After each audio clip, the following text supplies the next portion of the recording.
talk about some wrestling. Got TLC pay-per-view this week. Smoke. What do you think about the lead up to this pay-per-view, man? Is it a pay-per-view that I know it couldn't be this? I'm not excited, really excited about it because I don't think the lead up was good. But I want to hear what your opinion is on the lead up to this event. It only got like a couple of matches that I would be it ain't that pay per view. And the thing is, I said that's how they kind of presented this pay per view. Like Vince McMahon didn't care about the pay per views anymore. At least this pay per view. It didn't really have too many exciting matches that I want to look for. You got a couple. I kind of want to see how this Roman Reigns feud with Baron Corbin gonna go. The Oscar. Now I didn't like that they threw them in a tag team together. I feel like that's how I know that they didn't want to do anything because like Becky Lynch didn't even have a match against anybody, so they just threw her in the tag team match with Charlotte versus the Kabuki Warrior, which I can't say that I'm excited for, but it'd be a good match because the Kabuki Warrior have been putting on some good matches. Even though you can't understand what they're saying, but they've been putting on some good matches and making you like the team. I'm glad to get him a new theme. And I guess I want to see what this Bray Wyatt thing gonna go. Like Bray Wyatt and the Fiend, you want to see that. But the build up to this pay per view has been trash. I think they probably like one of the worst build ups to pay per view. Yeah, build up pay per view they have done this year. Because I don't know if AJ versus Randy is gonna happen in this pay per view. It's just poorly built, man, and I don't I ain't read a report, but I don't remember everything about it. But it you gotta. I thought pay per view supposed to be in the big. I don't know. I can't think of a word, but it's supposed to be a big event, and they ain't really planning for the pay per views. They kind of I guess they looking ahead to the Royal Rumble, and then you got WrestleMania. I don't know, but poorly built. Like I said, they got a couple matches that I want to see from Baron Corbin. Yeah, so to answer to your question, yes, I do think it's a poorly built pay per view. I don't know if they plan ahead for the Royal Rumble.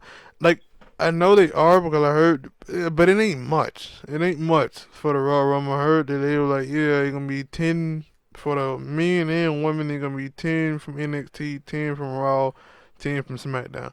Other than that, what else do they have built? Storyline wise, what else do they have that they couldn't focus on this pay per view?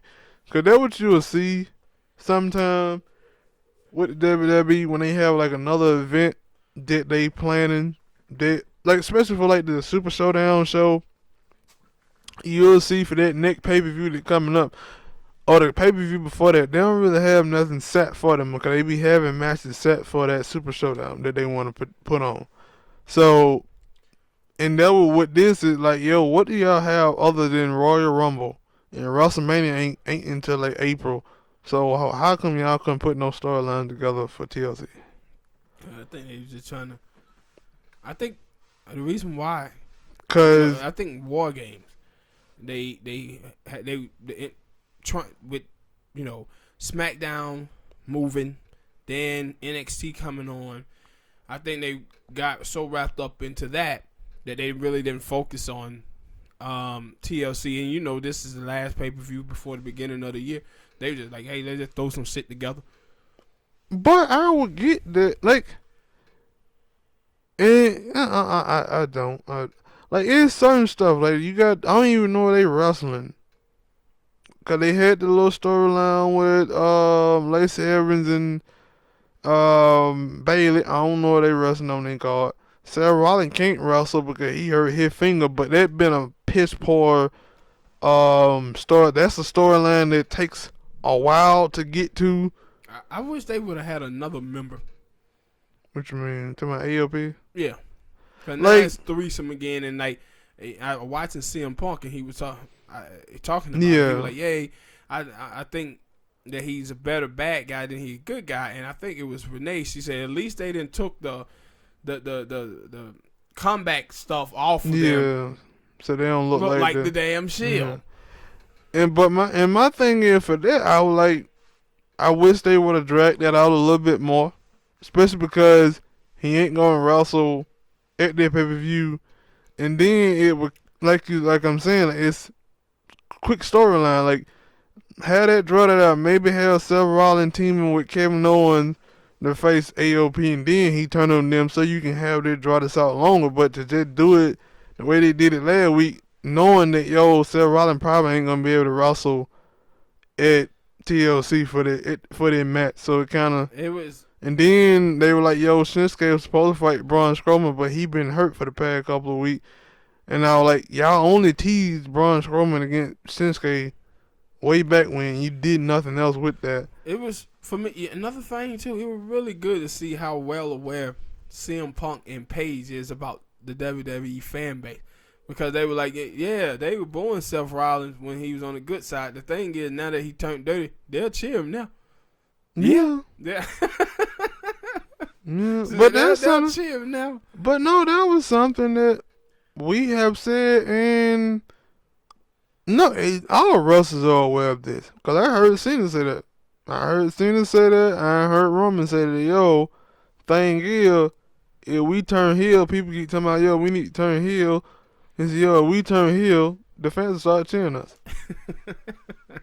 But they won't continue to boo it. And now, that's the thing, that if you Roman Reigns, not CM Punk, but John Cena and the fans are booing you, you would think, okay, if I turn heel, they will continue to boo you because they was already booing me. But no, they dumbasses are going to start cheering for you. No, it's amazing, man, how well the NWO and Stone Cold changed wrestling fans. Did you look at that's when that started happening, where we start cheering the bad guys. Like for Stone Cold, it was a point where he was a heel, but then I think he turned into like an anti-hero. He wasn't the good guy, but he also wasn't the bad guy because he would do bad things, but then he would also. Yeah, in a way. Or the Hulk or whatever. Because he would also do stuff to the good guys and then he would do something to the bad guys as well. So he was like in the middle. But for NWO, no, that was a straight up heel. That was straight up heel. And I'm guilty. I'm very guilty. I damn so was on Team NWO. The hell, a lot of people were. I was cheering like hell for the bad guy. A lot of people were. And I guess I ain't noted that. Maybe. Yeah, did you feel that way? Because it's supposed to be like a little special coming on with Stone Cold for a podcast, I guess, after Sunday night with him and Goldberg. And Goldberg's partner with Goldberg was like, man, I'm tell you the truth, Stone Cold, I wanted to kill you because I was going to get you when you were doing your thing, and I was trying my best not to be labeled as a copycat because that's what they were calling me, the copycat. Yeah, they were. And I was like, I didn't know that because when you look at Stone Cold and you look at Goldberg, the way they characters interact was totally different. No, it was you 100% right about that. But the reason why people was doing it was because of the bald head and the black trunks. Yeah, I know that. And that's stupid. Why Goldberg had, if you watch later on, Goldberg had started putting that tattoo on his arm. He started putting that on his trunks. Yeah, and then it used to be like black and white. Yeah, black and white. He tried to get away from that. But when I was in the 90s, I never looked at them as like that. Because they was totally different. But it was a bunch of goddamn wrestlers going around with black trunks and knee pads and boots on. And see, and then I guess the bald head, that was the thing. And see, what happened with Goldberg in the 90s, like for some fans, I wasn't this way, but some fans were, is that Goldberg had went like 70-something-0. And then I remember he beat Hogan. And he beat Hogan down here in Georgia at the Georgia Dome. He beat Hogan for the title, and Goldberg had both of the titles. He had the heavyweight title, and then he had I think it was the... I thought it was light heavyweight. The United... It was United States title. It was one of them he had. So he had both of those. And then some fans, they turned on him because he became the New York Yankees. You know, team that win all the time. People hated him. Excuse me. But a lot of fans used to love that dude. And so that's what happened with him. It was that streak. It started out great, and then it turned bad on him because some of the fans had turned on him. Mm-hmm. And also, I don't think the WWE one, they never gonna make this, but still, I know Bray Wyatt supposed to have a story, and they're probably like the most consistent storyline that's on this card. Yeah.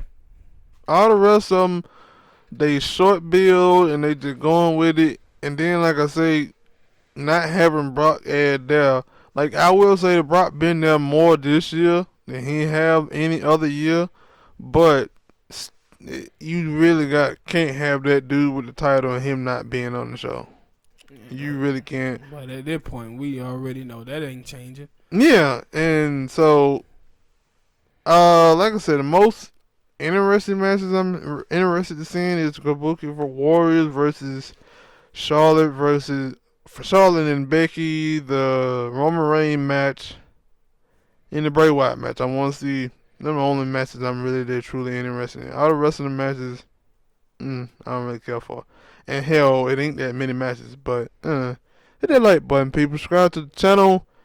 Let us know how you are. Are you interested in the WWE TLC pay-per-view, or are you just ready to skip this one and go on to the Raw Rumble? Because that would be an exciting pay-per-view, I would like to think.